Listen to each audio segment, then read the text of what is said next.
옆에 있는 교인들 한번 보시면서 걱정하지 마세요. 주님 지켜주십니다. 인사하세요. 걱정하지 마세요. 주님 지켜주십니다. 되게 이런 말 조심하셔야죠. 걱정하지 마세요. 오빠가 있잖아요. 이런 말은 항상 조심하셔야 되고, 네, 뭐 오빠, 뭐 누나, 뭐 형, 동생이 지켜주는 삶이 아니잖아요. 주님이 우리를 지켜주시는 줄 믿습니다.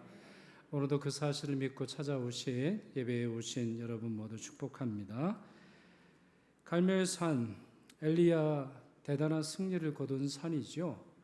그런데 이 승리의 기쁨이 채 가시기도 전에 엘리야는 아주 극심한 우울증에 빠지게 됩니다. 우울증 아니면 조울증, 절망감, 또 불안함, 여기에 이제 빠지게 되는데 직접적인 원인은 이세벨의 협박이죠. 오늘 본문 보시면 이세벨은 갈멜산에서 일어난 일을 보고받습니다. 그리고는 사신을 보내서 엘리야를 죽이겠다 협박을 합니다. 본문 3절을 보시면 엘리야가 이 형편을 보고 그렇게 말해요. 이 형편을 보고 브엘세바로 도망쳤더라 이렇게 말하는데 이 본다라고 하는 단어가 왜 쓰였는지 조금 의아합니다. 왜냐하면 자, 사신이 와서는 말했으니까 이 말을 듣고 아니면은 뭐 메시지를 전했을까요? 뭐 카톡을 보냈을까요? 아니면 종이를 보냈을까요? 그러면 이 메시지를 읽고 이렇게 표현하는 것이 옳을 것 같은데 이것을 보고 이랬단 말이에요. 뭘 봤단 말인가요? 제 추측에는 저는 이렇게 해석을 하고 싶은데 이런 상황을 본 거예요. 이런 상황을. 어떤 상황이에요? 하나님께서 이미 기적을 2차례 보여주셨잖아요. 3년 동안 우상 숭배자들의 죄를 심판하시고자 비를 내리지 아니하셨고, 그리고 하나님께 기도함으로 말미암아 하늘에서 불이 내렸죠. 하늘에서 큰 비가 내림으로 말미암아 하나님의 전능하심이 증명되었어요. 살아계신 하나님을 알게 되었어요. 그러니 여러분 엘리야가 어떻게 생각을 하겠어요? 야, 이제 끝났구나. 야, 이제 제대로 되겠구나. 나라가 이제 제대로 가겠구나. 굴러가겠구나. 악한 자들 회개하겠구나. 이스라엘 사람들의 참신앙이 회복되겠구나. 이렇게 생각할 것은 틀림이 없는 사실이죠. 그러나 이세벨을 회개하지 않았어요. 오히려 더 광기와 살기를 뿜으면서 엘리야를 죽이겠다 공언을 하게 되죠. 엘리야 입장에서 이 상황을 보고 절망하지 않을 수 있었을까요? 자, 그러나 엘리야가 극한 우울감에 빠지는 이유는, 극한 조울증에 빠지는 이유는, 불안과 두려움과 걱정이 그의 마음을 짓눌렀던 이유는 외부적인 환경에서만 온 것이 아니에요. 그의 연약함도 한몫했던 걸로 보입니다. 엘리야는 오랫동안 먹지 못했어요. 오랫동안 영적인 전쟁터 한가운데 있었어요. 잠도 제대로 자지 못했고 먹는 것도 제대로 먹지 못했지요. 무엇보다 공동체로부터 떨어져 있었어요. 3년간 내내, 3년 더 긴 기간 동안 공동체로부터 떨어져서 혼자서 치열하게 신앙생활을 했다라고 하는 말이죠. 결국 엘리야의 현실 인식에도 문제가 생겼습니다. 하나님께서 내가 어찌하여 여기 있느냐 9절 13절 보시면 2차례 물으세요. 그럴 때마다 엘리야는 토시 하나 안 틀리고 똑같은 말로 이렇게 대답합니다. 내가 만군의 하나님 여호와께 열심히 유별하오니 오직 나면 남았거늘 그들이 내 생명을 찾아 빼앗으려 하나이다 이런 말을 해요. 여러분 이게 사실입니까? 오직 엘리야만 남았습니까? 오직 엘리야만? 자, 18장 내용으로 돌아가 보시면 18장에 오바댜라고 하는 사람을 만나잖아요. 오바댜가 뭐라 그러죠? 내가 100명의 선지자들을 빼돌려서 구출해서 50명씩 굴 2개에 모셔다 두었습니다. 이렇게 설명을 했단 말이에요. 그리고 오바댜도 하나님의 사람이니까 적어도 101명의 하나님의 사람이 있는 거예요. 느끼기에는 쉽지 않겠지만 그 사람들이 무슨 활동을 했는지는 다 알기는 어렵지만 그 사람들을 통해서 하나님이 일하신다라는 것은 믿을 수 있었는데도 불구하고 엘리야는 뭐라고 말해요? 오직 나만 남았습니다. 하나님 나만 예배하고 있어요. 하나님 나만 정직하게 살아가고 있어요. 하나님 나만 하나님을 사랑하고 있어요. 하나님 다른 사람들 다 겉껍데기들이고 제대로 되어 있지 못한 사람들이고 오직 나만 하나님을 위해서 충성 봉사하고 있어요. 자기 현실에 대한 인식에 문제가 생긴 거죠. 자기가 어떻게 남의 일, 남의 신앙을 다 그렇게 자세히 알 수 있나요? 그리고 이미 오베다를 통해서 이와 같은 소식을 들었음에도 불구하고 그는 이것을 받아들이지 않아요. 무슨 문제예요? 이미 현실 인식에 문제가 생긴 거예요. 하나님의 사람들과의 대화에 있어서조차도 문제가 생김으로 말미암아 결국에 그의 마음의 외로움은 커져갔죠. 옆에 교우들이 있는데, 성도들이 있는데, 적어도 101명이 있는데도 불구하고 그들이 엘리야를 위해서 기도할 것은 너무나 틀림없는 사실임에도 불구하고 엘리야의 마음의 외로움은 사라지지 않았어요. 이건 정당한 외로움이 아니에요. 어떻게 보면 자기 고집이라고 할 수 있고 현실을 온전히 인식하지 못하는 그런 것일 수 있겠는데, 결국 이와 같은 마음의 외로움, 공동체로부터 떠나 있는 현실, 그리고는 육체적인 여러 어려움으로 인해서 이세벨의 독설에 쉽게 무너지고 맙니다. 엘리야는 남유다 브엘세바까지 도망을 쳐요. 자, 그런데요, 여러분이 오늘 말씀 우리 1절에서 18절까지 읽었는데 그 앞에 나오는 말씀, 전형적으로 등장하는 엘리야의 이야기에 나오는 말씀이 본문에는 없어요. 자, 여러분, 한 장면에서 한 장면으로 넘어갈 때 항상 어떤 구절이 먼저 오죠? 여호와의 말씀이 엘리야에게 임하니라. 너는 그리 시냇가로 가라. 엘리야에게 하나님 말씀하셨기에 사르밧으로 올라갔어요. 하나님께서 말씀하셨기에 갈멜 산으로 갑니다. 하나님께서 말씀하시니 이스르엘로 가게 된 것이죠. 근데 오늘 보면은 그런 말씀이 없어요. 브엘세바까지 가는 것은 자기가 생각을 한 거예요. 도망쳐야 되겠다는 거죠. 하나님의 말씀이 개입한 것이 아니고 하나님께서 명령한 것이 아님에도 불구하고 살려고 도망을 쳐요. 우리가 여기서 확실하게 이해할 수 있는 게 있어요. 하나님의 말씀보다 사람의 말이 우리 마음의 중심에 자리 잡을 때 우리의 감정은 무너지도록 돼 있어요. 그게 사람의 달콤한 말입니까? 아니면 사람의 분노에 찬 협박의 말입니까? 어떠한 말이 되었든지 간에 하나님의 말씀보다 사람의 말이 내 중심에 있을 때 나는 무너지도록 돼 있는 거예요. 우리 안에 있는 평안, 우리 안에 있는 능력, 우리 안에 존재하는 위로, 우리 안에 있던 담대함은 사라질 가능성이 매우 높은 거예요. 그래서 예전에 여러분 그거 말씀드렸잖아요. 우리가 급한 일이 생길 때 먼저 할 건 뭐예요? 숨을 한번 깊게 들이쉬고 난 다음에 주님을 찾는 거예요. 동시에 할 수만 있다면 말씀을 펴세요. 할 수만 있다면. 여러분 예전에 우리 한국에 보면 이제 이 쪽복음이라는 게 있었죠. 기억나세요? 제가 중학교 때도 마가복음 책으로 되어 있는 거 하나가 있었어요. 그러니까 제가 좋아했던 책은 마가복음과 시편이 있던 책이에요. 여러분 왜 시편을 예전에 성도들이 그렇게 쪽복음으로 가지고 다녔을까요? 상당히 오랜 기간 동안 포켓에 넣어가지고 다니도록 했어요. 왜 그럴까요? 급하고 어려울 때 시편을 읽으라는 거예요.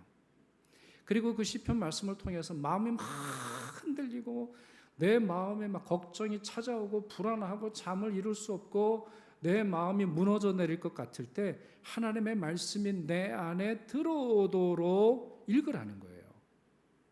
얼마나 도움이 되는지 모릅니다. 그러니 기억하세요.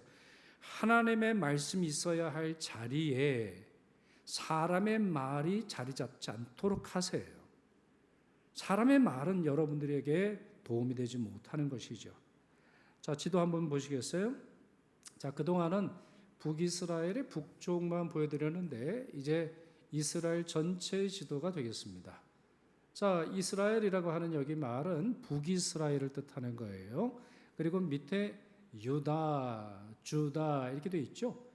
자, 거기서 이제 빨간 줄로 밑으로 되어 있는데 그것이 이제 브엘세바입니다. 갈멜산에서 브엘세바까지 190km예요. 190km를 걸으려면 얼마나 걸어야 할까요? 적어도 6일. 실제로는 적어도 한 달은 건넜을 거라고 생각을 해요. 왜냐하면 엘리야의 건강의 상태, 엘리야의 심리적인 상태, 그리고 엘리야는 이제 도망자란 말이에요. 당연히 공개적인 수배력이 내렸겠죠. 그러니 밤이나 아니면 사람들이 없는 시간에 없는 장소를 우회하고 돌아서 갔을 거예요. 굉장히 긴 거리를 걸어가야 했던 것인데요. 절망감이 사라졌을까요? 자, 이세벨의 영향권에 있던 북이스라엘을 탈출을 해서 남유다로 내려왔어요. 그러면 절망감이 사라지나요? 아니에요. 사라지지 않았어요. 장소를 바꾼다 하고 마음이 치료되는 게 아닙니다. 기도하는 자리, 예배하는 자리를 바꾼다고 해서 여러분의 심령이 치유되는 게 아니에요. 저 교인 보기 싫어가지고 다른 데로 간다고 해서 그 마음이 치료되나요?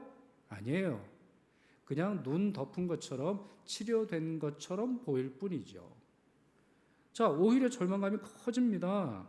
4절에 따르면 엘리야가 이렇게 간청해요. 여호와여 넉넉하오니 지금 내 생명을 거두시옵소서. 하나님 지금 제 생명을 거두어 가세요. 이세벨의 협박을 받았을 때나 또 브엘세바까지 내려왔을 때나 지금 달라진 게 뭐가 있습니까? 내 생명을 거두어 가십시오. 나는 내 조상들보다 낫지 못하나이다. 이렇게 간청을 해요. 여기서 내 조상들이라고 하는 건 이제 이스라엘 전체를 뜻하는 것이 아니라 이스라엘을 이끌었던 선지자들을 뜻하는 걸로 보여요. 여러분 모세 보세요. 불쌍한 사람이에요. 우리는 모세를 위대하다라고 칭합니다만 모세의 일생은 너무너무나 불쌍해요. 그는 정말 자기가 원하지 않은 삶을 40년간 처음 살죠. 우리 바로의 왕궁에서 살아요. 그리고는 도망자의 신분으로 또 80세까지 40년을 더 삽니다. 그리고 하나님의 강권적인 역사에서 선지자로서 활동을 하게 됩니다만 대부분 사람들은 그의 말을 들어주지 않았어요. 듣는 척하긴 했죠. 기적을 베풀 때는 좋은 자기의 마음 아니면 자기의 양식을 주고 음식을 가져다 줄 때는 좋아했습니다만 일평생 불만을 했어요. 불평과 불만과 원망투성이에 40년을 보냈어요. 그래 나중에는 어떻게 합니까?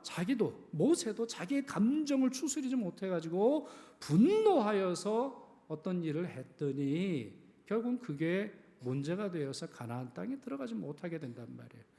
인간적으로 보면 너무 불쌍한 거예요. 하나님을 위해서 살았던 삶이지만 뭐 하나 확보된 거 없이 모세는 무덤조차 없었잖아요. 모세는 누구 하나 장례조차 치러주지를 않았어요. 아마 그걸 떠올렸던 것 같아요. 내 조상들보다 내가 낫지 아니하리. 내가 모세보다 낫겠어요? 내가 사무엘보다 낫겠습니까?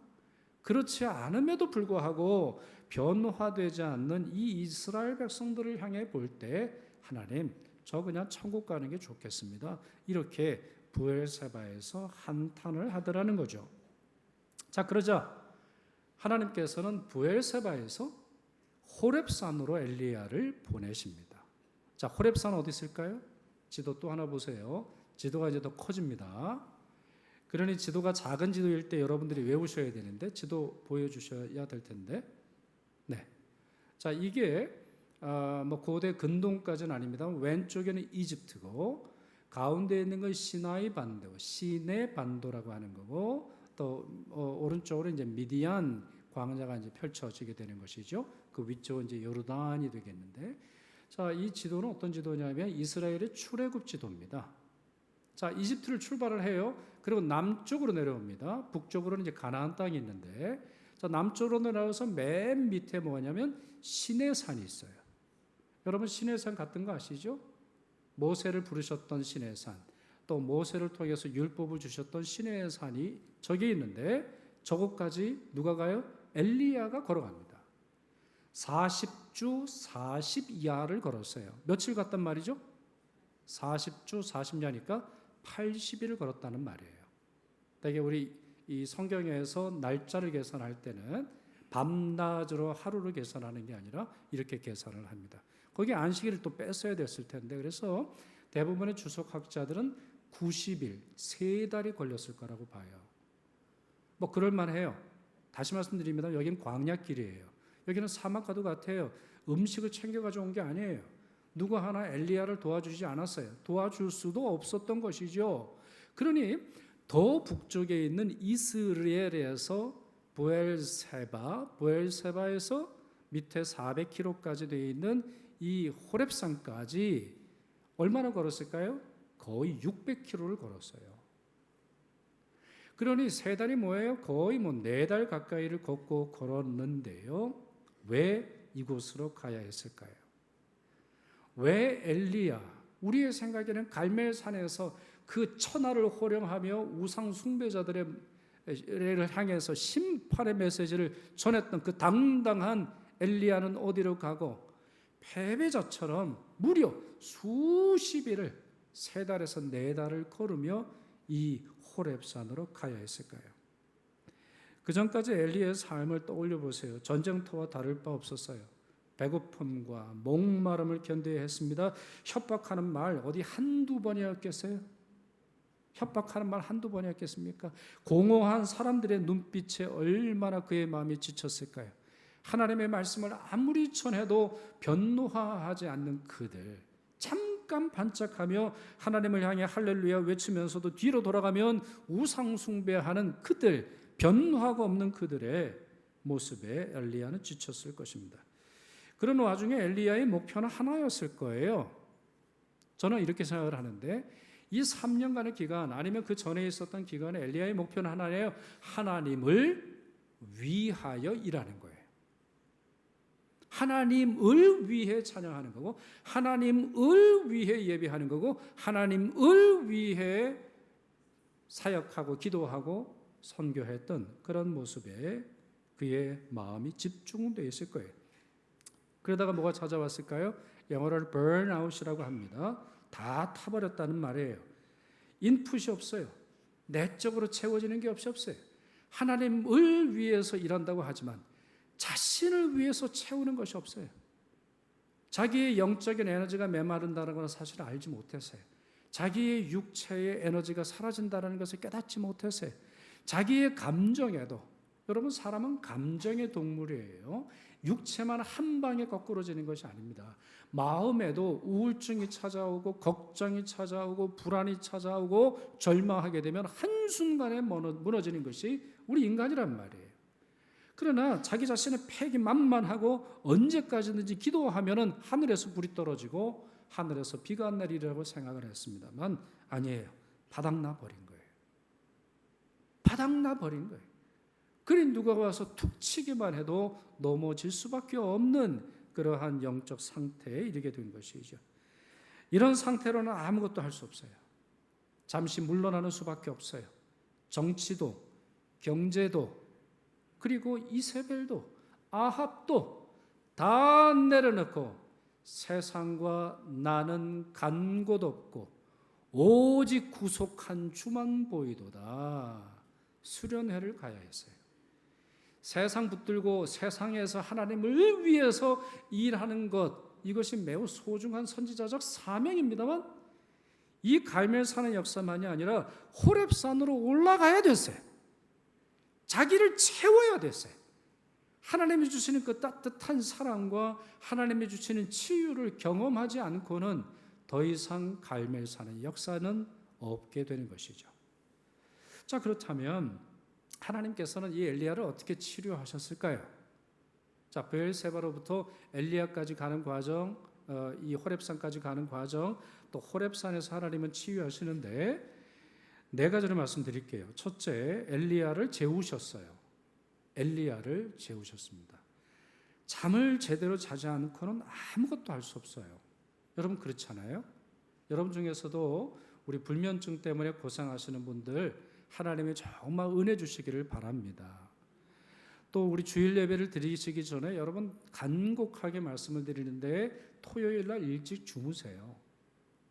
토요일 날 옛날에 보면 꼭 그 시험거리가 있어요. 토요명화. 빠바바 막 이런 거 하는 거 있었어요. 야, 이게 저희 집안에도 늘 그게 문제였어요. 토요명화를 볼 거냐 말 거냐 이것이 문제로다. 보면은 이게 흥분이 되니까 그렇지 않겠어요? 되게 옛날에 토요묘가 뭐 합니까? 뭐 황야의 결투.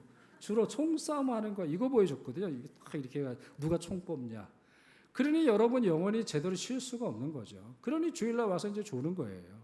목사가 설교를 못해서 조는 것도 있지만 교인들의 책임도 있는 것이죠. 하나님의 엘리야를 재우세요. 5절 보시면 이렇게 시작하고 있어요. 로뎀 나무 아래에 누워 자더니 그랬어요. 나무 아래서 편안하게 자는 거예요. 아마도 추측컨대 그간 한 번도 이렇게 잠자는 일이 없을 거예요. 엘리야의 마음에 있어서. 여러분 도망자의 마음이 어떤지 우리는 참 추측하기는 어려워요. 우리 뭐 영화라든가 이런 거 보고서 알 수 있습니다만 하나 여러분 보시면 약한 동물도 보세요. 토끼 보세요. 얼마나 예민한가. 참새를 보십시오. 얼마나 예민한가. 독수리가 고개 돌리는 거하고 참새가 고개 돌리는 거하고는 완전히 다른 법이에요. 그러니 도망자 신분에서 엘리야는 늘 마음이 졸인 상태에서 잠을 제대로 자지 못했던 그런 것을 추측할 수 있는데 이때만큼 푹 잤죠. 시편 127편에 이런 말씀 있지 않습니까? 같이 있습니다. 너희가 일찍 일어나고 늦게 누우며 수고의 떡을 먹음이 헛되도다. 그러므로 여호와께서 그의 사랑하시는 자에게는 잠을 주시는도다. 자, 무슨 말씀이에요? 자, 일찍 일어나요. 늦게 누우면서 수고의 떡을 먹습니다. 내가 수고해야 먹는 떡이 있다라는 거죠. 그러나 실제로 우리의 삶의 모습에서 노동하고 일하고 수고해야 합니다만 본질적 은혜는 어디서 와요? 하나님에게서 오는 거예요. 하나님을 알지 못하고 하나님의 역사를 믿지 않으며 수고만 하는 사람들은 이런 모습이 된다는 거예요. 어떤 모습? 헛되다라는 거예요. In vain. 아무것도 실제로는 얻지 못할 거라는 말입니다. 그러니 하나님께서 사랑하시는 자에게 뭘 주세요? 잠을 주세요. 잠이라고 하는 것은 게으름도 될 수 있죠. 너무 잠을 많이 자면 그것도 이제 죄가 되기는 합니다만 잠도 안 자면서 하나님께 맡기지 않으면서 자기의 힘으로 하려다가 자기의 수고를 통해 무너진 이와 같은 일이 없어야 하겠습니다. 자, 둘째, 천사를 보내세요. 그리고 천사를 통해 돌보십니다. 베드로를 풀어주셨을 때 하나님은 천사를 보내십니다. 또 바울이 이 로마로 이제 끌려가는 과정이 사도행전 마지막 부분에 보면 나와 있는데, 자, 큰 폭풍과 몰아쳐서 배가 거의 깨질 지경이 되었죠. 자, 그러나 이와 같은 상황에서 바울은 안심했어요. 걱정하지 않았어요. 왜요? 그 전에 천사가 나타나서 하나님의 뜻을, 하나님의 위로를, 하나님께서 살아계심을 그에게 증거해 주었기 때문이에요. 하나님은 간혹 천사를 보내십니다. 항상 보내시는 건 아닌 것 같아요. 성경을 아무리 찾아봐도 수호 천사 이런 개념은 글쎄 조금 천사의 기능을 너무 오버하는 것 같고 지나치게 과장하는 것으로 보입니다만 천사의 존재를 이렇게 말씀하고 있어요. 히브리서 1장 보시죠. 모든 천사들은 섬기는 영으로서 구원받을 상속자들을 위하여 섬기라고 보내심이 아니냐 그랬어요. 자, 누가 누구를 섬겨요? 누가 누구를 섬겨요? 천사가 하나님의 구원받을 상속자들인 그리스도인들을 섬긴다는 거예요. 그 여러분 이런 말 하죠. 저 사람은 천사 같은 사람이야. 이거 칭찬이 아니에요. 예? 그러니까 이 말은 뭐냐? 저 사람 너무 깨끗하고 죄 안 짓고 아주 거룩하고 이런 말, 이런 차원에서 저 사람은 천사 같은 사람이야. 이렇게 말하는데 여러분 이건 칭찬이 아니에요. 성경적인 말이 아니에요. 천사는 사람을 섬기도록 사람에게 하나님의 메시지를 전한다거나 사람을 위로하고 하나님의 도우심을 전해주기 위한 메신저예요. 그리고 여러분들이 천사보다 더 존귀한 자라는 사실 잊지 마세요. 자, 그런데요, 하나 확실한 것이 있죠. 누가 높던 누가 낮던 그 존재의 우선순위가 무엇이든지 간에 하나님은 엘리야를 돌보시고자 숯불에 구운 따뜻한 떡과 물을 공급받았어요. 이와 같은 것을 통해서 그는 하나님의 위로를 경험하게 되었던 거죠. 먹습니다. 잠을 잡니다. 천사를 통해서 신비한 하나님의 터치를 경험하게 되는 거예요. 셋째, 세미한 음성을, 세미한 소리를 들려주세요. 자, 본문 11절, 12절에 우리가 깊이 생각해야 하는 내용이 나오는데 이 말씀도 갇혀 있지요. 여호와께서 지나가시는데 여호와 앞에 크고 강한 바람이 산을 가리고 바위를 부수나 바람 가운데 여호와께서 계시지 아니하며 바람 후에 지진이 있으나 지진 가운데도 여호와께서 계시지 아니하며 또 지진 후에 불이 있으나 불 가운데에도 여호와께서 계시지 아니하더니 불 후에 세미한 소리가 있는지라 그랬어요. 제가 살았던 데에서 이제 멀지 않은 곳에 이제 나이아가라 폭포라고 있어요. 어마어마한 폭포고 뭐 수량이 떨어질 때의 그 소리나 아니면 떨어지고 나서 그 바운드 되는 게 튀어오르는 물방울이 어마어마합니다. 그래서 폭포 근처까지만 가도 땅이 젖어 있을 정도로 뭐 어마어마하죠. 뭐 몇 번이나 갔는지 몰라요. 그 나이아가라 특별히 좋아하시는 분들이 이제 나이 많으신 분들인데 나이아가라 이렇게 한번 외치고 와야 이제 나이가 줄어드는 듯한 느낌이 드신다고 해요. 그러나 정확한 이름은 나이아가라가 아니라 나이아가라 이렇게 이제 되는데, 자, 한 번은 거기 갔는데요. 그 옆에 공사를 하고 있었어요. 옆에 공사를 하고 드드드드드드 하는 거예요. 근데 가만히 이게 신경이 쓰이더라고요. 그래가지고 폭포에 갔는데도 불구하고 폭포 소리가 들리는 게 아니라 제 마음이 그 드릴 소리, 땅을 갈고 돌을 갈고 아니면 그거를 끊어내는 그 기계 소리가 제 귀에 더 많이 들리는 거예요. 어떻게 보면 폭포 소리가 훨씬 크죠. 폭포가 더 장대하죠. 폭포가 더 귀하죠. 저는 폭포를 보러 갔으니까. 그러나 제 마음이 그 공사하는 곳에 끌리다 보니 폭포 소리를 전혀 들리지 않은 거예요. 제가 그래서 그런 생각을 했어요. 아, 그렇구나. 내가 주님과 함께 한다 할지라도 내가 마음이 빼앗기면 이 지경이 되는구나. 내가 예배 자리에 있어도 내 마음이 삼천포에 가 있다면 나는 지금 하나님을 만나는 게 아니구나. 하나님이 아무리 옆에 있어도 나는 외롭구나. 하나님이 아무리 좋은 말씀을 들려주셔도 그건 내게 되지 않는구나. 이걸 깨달았어요. 자, 지금 엘리야에게 나타나고 엘리야에게 나타난 이 현상과 이 세미한 음성이 가르치는 바도 그거예요.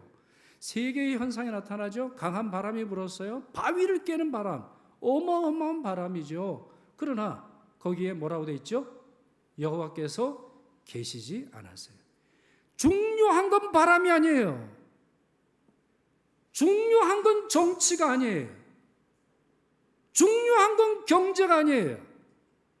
중요한 건 환율이 아니에요. 여호와께서 어디에 계시냐는 거예요. 또 그 다음에 지진이 일어났어요. 지진이 일어난 가운데도 뭐라고 되어 있습니까? 여호와께서 계시지 않아요. 사실 한 번 더 이제 불이 있는데 여기에는 그 맨 앞에 하나님께서 지나가시는데라고 되어 있는 거예요. 그러니까 하나님이 지나가시는 흔적은 될 수 있어요. 그러나 하나님이 머무시는 곳은 아니죠. 지나가신 곳과 머무시는 곳은 다릅니다. 하나님이 부르시는 곳과 하나님이 지나가신 곳은 완전히 다른 거예요. 우리가 신앙생활을 하는 데 있어서도 하나님을 사모하고 하나님을 기대하고 하나님을 만난다 할지라도 대부분의 사람들은 지나간 하나님의 자리에 만족하고 거기에 머물러요. 여러분, 베드로와 다른 두 명의 사도를 보세요. 하나 예수께서 하얗게 변모한 그 산에 머무르려 하잖아요. 주님은 내려가시는데, 아니 주님 여기가 얼마나 좋습니까? 여기에 기념비를 세우십시다. 여러분, 모든 교회, 기독교 역사에서 기독교와 교회가 쇠퇴하는 일이 뭐예요? 기념비를 세우는 거예요. 살아계신 하나님의 역사가 하나님께서 살아계셔서 존재하는 곳에 머무르지 않고 기념비를 세우는 거예요. 그래서 과거에 있었던 일들만 기억해낼 때 기독교는 쇠퇴하고 있어요. 아니에요. 엘리야는 알아야 됐습니다. 이전까지 위대하고 초자연적인 역사에 익숙해 있었어요. 그러나 엘리야가 들어야 되는 음성 그게 아니에요. 자연적 현상의 음성이 아니었어요. 세미한 소리입니다. 여러분, 이 말씀이 조금 어려운데 해석하기 참 어려워요. 그래서 여러 영어 성경에도 보면 low whisper 이렇게 되어 있어요. low라는 말은 낮다, whisper라는 말은 작게 속삭이는 거예요. 여러분 제 음성이 들리세요? 들리세요? 안 들리시는 것 같은데. 이게 이제 whispering 이렇게 말하는 거거든요. 근데 히브리어 원문을 보니까 그렇게 번역하는 것도 완전하지 않는 것 같아요. 히브리어는 뭐라고 되어 있냐면 가는 침묵이라고 되어 있어요. silence. 침묵이라는 거예요. 아무것도 안 들리는 거예요. 한번 해볼까요, 여러분? 여러분 지금 뭐가 들리세요? 에어컨 소리가 들리는데? 그전에는 안 들리셨죠? 제 목소리만 듣느라. 그전에는 성가대 찬양만 들리나 안 들리셨죠? 가만히 계셔보세요. 하나하나 사물과 소리와 실체가 무엇이었는지 하나하나 느껴집니다. 커피를 드실 때도 여러분 벌컥벌컥 커피를 원샷 할 수는 없죠. 그러나 커피를 드실 때도 하얀 거품의 숫자, 하얀 거품의 맛, 설탕을 휘 저었을 때 그 맛의 변화, 하나하나 가만히 있어 보면 그 안에 어마어마한 축복이 있다는 것을 여러분 느끼실 수 있을 거예요.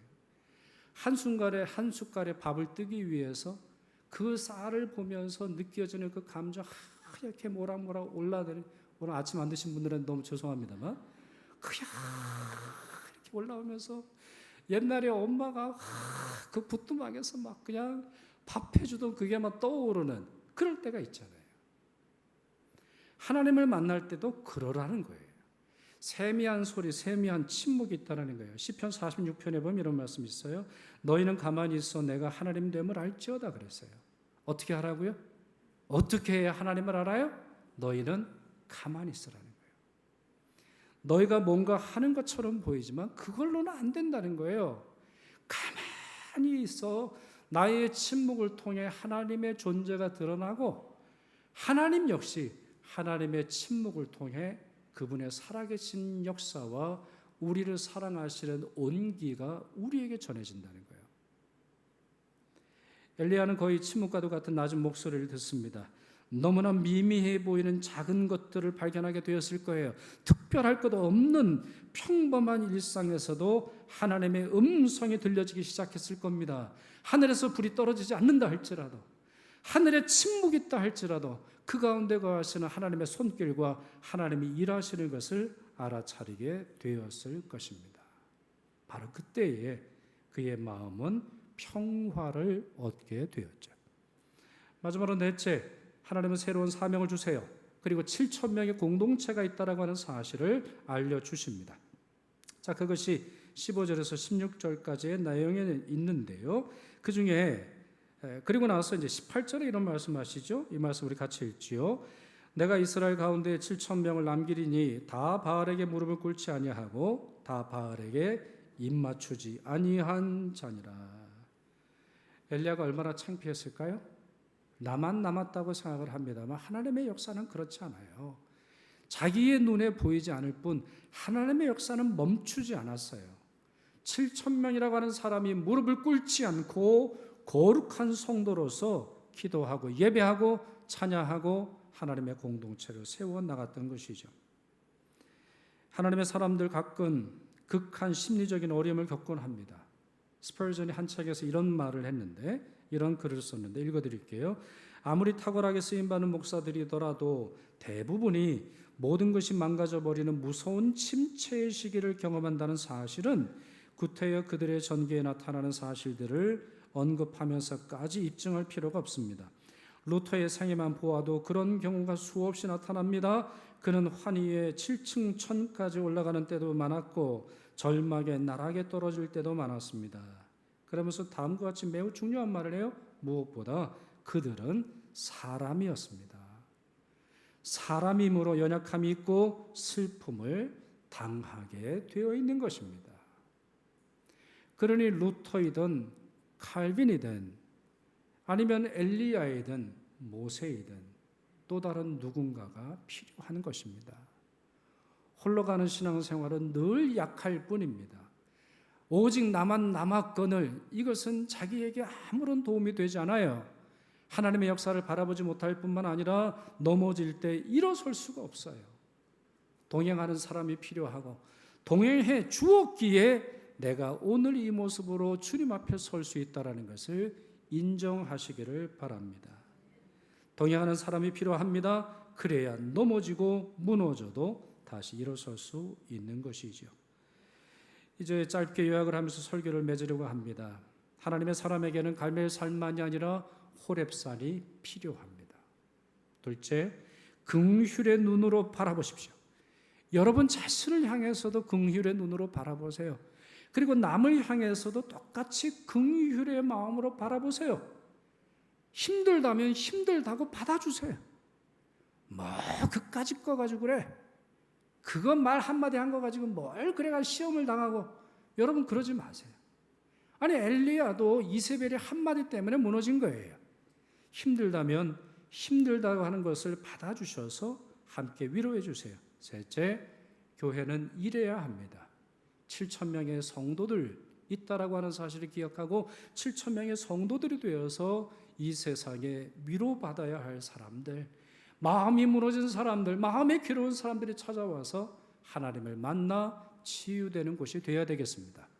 우리의 구역과 우리 교회가 그런 역할을 잘 감당할 수 있기를 소망합니다. 기도하겠습니다. 전능하신 하나님, 오늘 말씀을 통하여 인간의 연약함을 깨닫고 하나님의 전능하심을 소망하게 하시니 감사드립니다. 우리의 기도를 들으시는 하나님께 기도합니다. 저희도 치료하여 주옵소서. 이세벨의 협박에 두려워 브엘세바로 도망쳤던 엘리야처럼 저희 일상도 전쟁터와 다름이 없습니다. 너무나 고통스러우며 저희의 마음과 영혼은 매일 메말라 갑니다. 저희에게도 쉼을 허락하옵소서. 잠자게 하옵소서. 양식을 주옵소서. 저희도 세미한 하나님의 음성을 들으며 모든 일에 하나님의 임재 안에 머무르도록 도와주옵소서. 또한 위로받으며 위로하고 사랑받으며 사랑하는 공동체가 되도록 저희 교회를 도와주옵소서. 사랑의 치유자 우리 주 예수 그리스도의